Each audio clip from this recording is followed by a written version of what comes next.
Hello बेटा, sixth science non coaching class में हम रीड कर रहे हैं बेटा चैप्टर 9। ठीक है, तो कल की क्लास में हमने अडेप्टेशन के बारे में पढ़ा और फिर वो अडेप्टेशन हमने डिफरेंट क्लाइमेट में यानी कि डेजर्ट प्लेस और वाटर प्लेस यानी कि ओशंस में उसके बारे में हमने डिटेल से पढ़ा।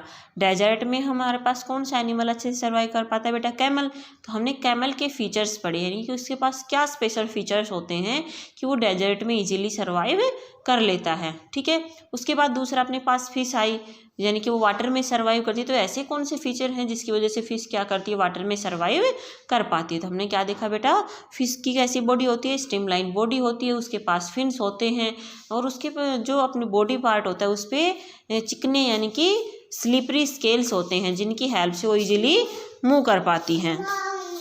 उसके बाद आते हैं बेटा कैमल पे, यानी कि कैमल के क्या होते हैं बेटा, पाज होते हैं यानी कि पैर, जो उसके पंजे होते हैं वो क्या होते हैं, चौड़े होते हैं। उसके अलावा उनके जो पैर होते हैं उनके नीचे मुलायम पैड्स लगे, पैड जैसे अपने पास सॉफ्ट कॉटन की लेयर बना दे ऐसे उनके पैर क्या होते हैं, सॉफ्ट होते हैं। जो सैंड से जो मिट्टी होती है वो उनको हीट नहीं पहुँचा पाती। उसके अलावा क्या होता है बेटा, जो उसकी बॉडी होती है उससे उसके पैर क्या होते हैं, बहुत नीचे होते हैं यानी कि उसके पैर ज़्यादा लंबे होते हैं, जिसकी वजह से जो सैंड होती है, मिट्टी होती है, उसकी हीट उसकी बॉडी पार्ट तक नहीं पहुंच पाती। उसके बाद क्या होता है, वो बहुत कम लीटर पानी है वो क्या करता है, यूरिन के रूप में बाहर निकालता है। उसका जो मड होता है वो भी क्या होता है बेटा, बिल्कुल सूखा होता है। ठीक है, और वो क्या करता है, पानी बिल्कुल कम क्वांटिटी में ले तो भी वो सर्वाइव कर पाता है। यानी कि जब भी उसको पानी मिलेगा तो वो 4 से 5 बकेट पानी की ले लेता है और उसके बाद उसी के बेसिस पे वो क्या करता है, कई दिनों तक सर्वाइव कर पाता है। ठीक है, तो ये कुछ एडेप्टेशन थी जिनके बेसिस पे हमने क्या किया था, दोनों को अच्छे से रीड किया था। ठीक है, आगे देखते हैं more to know. Adaptation does not takes place in a month और ईयर्स। जो भी अडेप्टेशन होती हैं, आदतें होती हैं, वो बेटा किसी मंथ या ईयर के हिसाब से नहीं चलती, but over thousands of year यानी कि वो लंबे समय से चली आ रही होती हैं। The adaption change transfer to next generation and pass on to coming generation automatically. जो भी अडेप्टेशन होती है, आदतें होती है बेटा, वो एक जनरेशन से दूसरी जनरेशन और इसी तरह से लगातार जनरेशन में ऑटोमेटिकली ट्रांसफ़र होती रहती हैं। ए चेंज ऑन सिंगल और ए few members for a short period is not adaptation. कोई छोटा सा चेंज हो जाए या फिर किसी सिंगल पे कोई चेंज हो तो ये कोई शॉर्ट पीरियड, छोटा पीरियड नहीं होता। ठीक है, इट्स नॉट अडेप्टेशन यानी कि हम कह दें कि मान लो थोड़े से टाइम के लिए हमने कुछ अपनी आदतें चेंज कर ली तो उसको हम अडेप्टेशन नहीं बोल सकते, आदतें नहीं बोल सकते। इट इज़ कॉल्ड असेम्बलाइजेशन यानी कि हम किसी भी कंडीशन को देख के उसके अकॉर्डिंग अपने आप को ढाल ले, असेम्बलाइजेशन उसको हम बोल देंगे।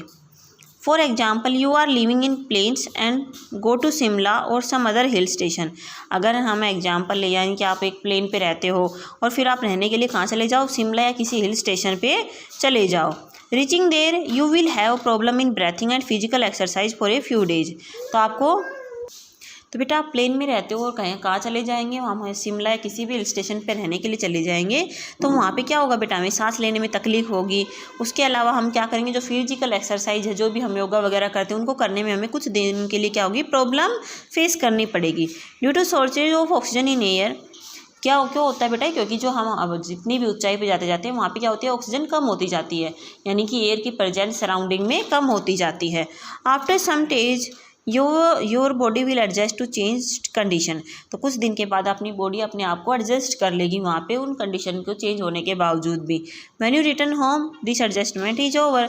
जब आप अपने घर आ जाओगे तो आपको एडजस्ट करना नहीं पड़ेगा यानी कि एडजस्टमेंट है यहीं पे ख़त्म हो जाएगा। Assemblization is a change in a few members for a short period. Assemblization क्या होता है बेटा, छोटा सा चेंज होता है छोटे टाइम पीरियड के लिए यानी कि फैमिली के कुछ मेंबर में, ज़रूरी नहीं कि हम सभी जा रहे हैं, हो सकता है फैमिली के 2 ही मेंबर वहाँ पे गए हो। ठीक है, जबकि अडेप्टेशन क्या होती है बेटा, फैमिली के हर एक मेंबर में हर एक जो प्रजाति होती है, ब्रीड होती हैं, ठीक है, प्रजातियों के लिए यूज होता है यानी कि हर एक जनरेशन में क्या होती है, ये थाउजेंड ऑफ ईयर तक कंटिन्यू चलती रहती है यानी कि वही आदतें सेम रिपीट होती रहती हैं। ठीक है बेटा, आगे आते हैं कंपोनेंट्स ऑफ हैबिटेट्स। कंपोनेंट कितने होते हैं, as it has already been discussed a habitat consist of living beings and non living things. 2 तरह की थिंग्स अपने सामने आई, लिविंग और नॉन लिविंग थिंग्स।